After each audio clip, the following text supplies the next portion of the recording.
To the After Shift Report. Today we're going in talking about our childhood wounds. Let me ask you, have you ever been triggered by words or actions in today's time, that actually have their roots in childhood? You may even think of them as flashbacks. Let me give you some examples of what I'm talking about.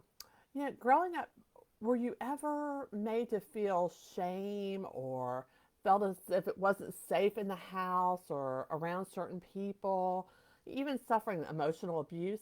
Just put in the comments below if that was you. And trust me, there's no shame in admitting that. We all, I can't imagine anybody not having a little of that happen for them growing up. The difference in just the isolated incident compared to what we're talking about today, where it was an ongoing chronic situation. So let's talk about what actually happens in our body and our brain when this type of emotional abuse occurs. In these examples, the amygdala, which is it's a part of our brain that's affected. It's a very, very tiny little spot. I mean, really tiny little piece. You wouldn't think it would be so important, but it actually is. Now, that's the part of the brain that processes threats or fearful situations. So, under repeated exposure as a child to shaming, emotional abuse, feeling like you were not safe in your own home, made to feel belittled, that you weren't good enough, that's where the amygdala starts taking in those thoughts and identifying them as a threat. And this usually occurs between the ages of birth and 8, when this really gets ingrained deep into the amygdala. And think about those ages. I mean, like, think about if you were 2 or 3 years old and you were constantly chastised for not knowing how to do something, or maybe you're learning to tie your shoe and you're put down because you can't figure it out. Well, you only have so much cognitive development, at this time. And you may not even have had the developed language or the communication skills to know what it was you were experiencing. You just were left with this really uncomfortable, scared feeling that you just couldn't explain. So, because of the chronicity, the chronic nature of this emotional abuse, as an individual, you have a tendency to experience threats more often and with increasing intensity. And the reason for that is the amygdala is on high alert. Um, you may even experience this as flashbacks.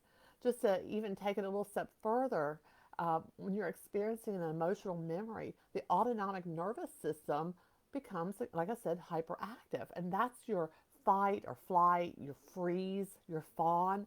Um, so I'm sure you've experienced that before. And the amygdala is well trained, and it recognizes that you've been threatened. So here's a good example. Let's say your boss comes up to you and says, "Hey, we need to talk." The amygdala goes to work saying, "Oh, danger, danger. Your boss wants to talk to you." And it takes you back perhaps to maybe not an actual memory, because sometimes you were too young to really know the specific memory, but it takes you back to a feeling, doesn't it? And you can again go into that fight, flight, freeze, or maybe even fawn. The emotions just, they really just kind of flood back to you, don't they? You may have the sense of doom, helplessness, scared, fear for your life, like, oh my goodness, what does this mean? I'm not doing my job because I've always been told I'm not good enough. I can't figure things out. What am I going to do if I lose my job? The economy is, in a horrible state of affairs. It's never been this bad in over 40 years, and I won't be able to live in my house.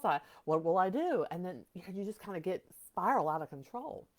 But if you've done personal development work, you may be just as stuck to, or if you've not done, I'm sorry, if you've not done personal development work, you may be just as stuck today as you were when you were a child.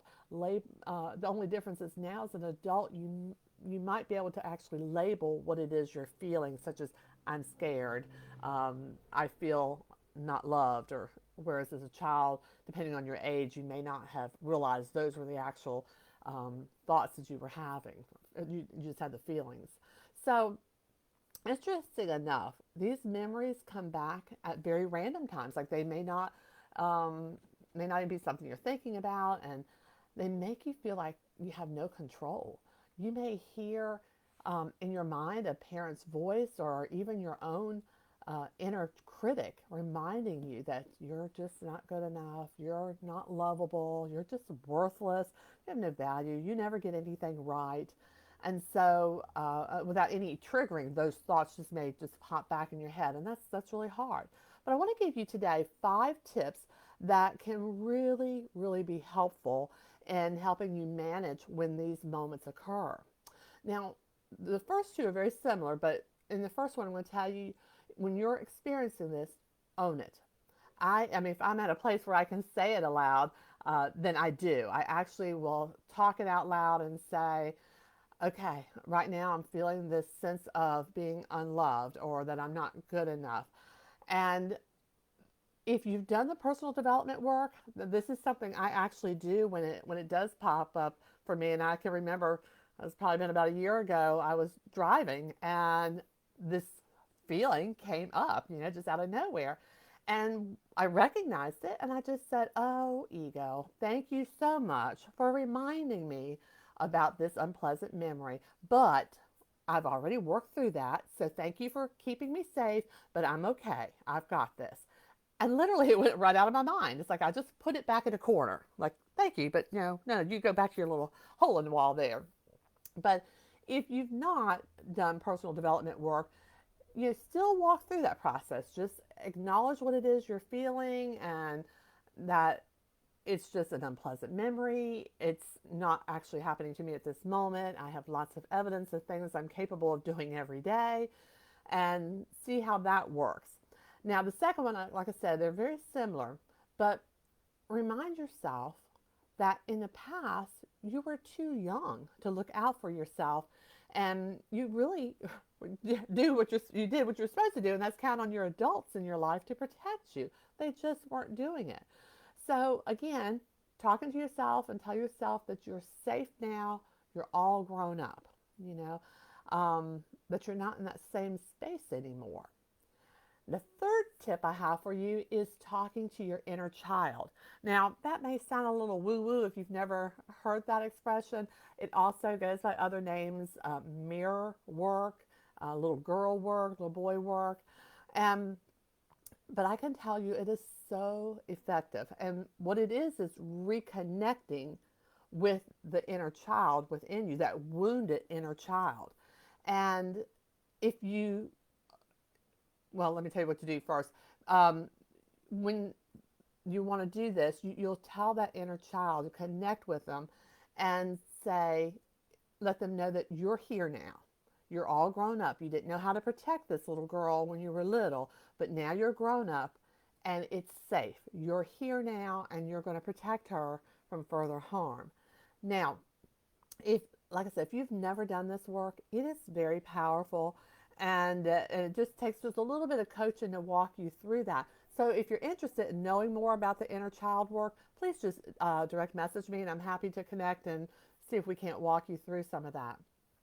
Now, the next tip I have for you, I love this one, and it's getting grounded. And you ground yourself through our senses. So in that moment, what do you see? What's just something that you see? What's something that you smell? What's something that you hear? If you can, I love to go outside, take my shoes and socks off, even if it's just for a few minutes. And I know we've got some cold air coming in here in the eastern part of the state. But if you can, just for a couple minutes, just stand on the ground and actually practice grounding. And it is such a good pattern interrupt and kind of brings you back to center. It's a great tool. And then the last step I have for you is if you don't already have this person, I want you to find your safe person. And it's good to do this kind of ahead of time so that when you need them, they are already on board.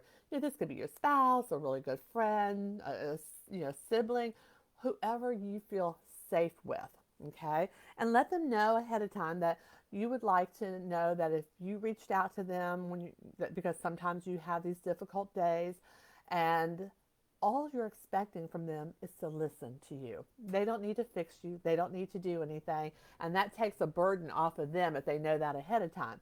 So if you're having one of these days that the emotions are just kind of flooding back, then reach out to them and just say, if you could just talk with me for a few moments, and let them know how you're feeling. Okay.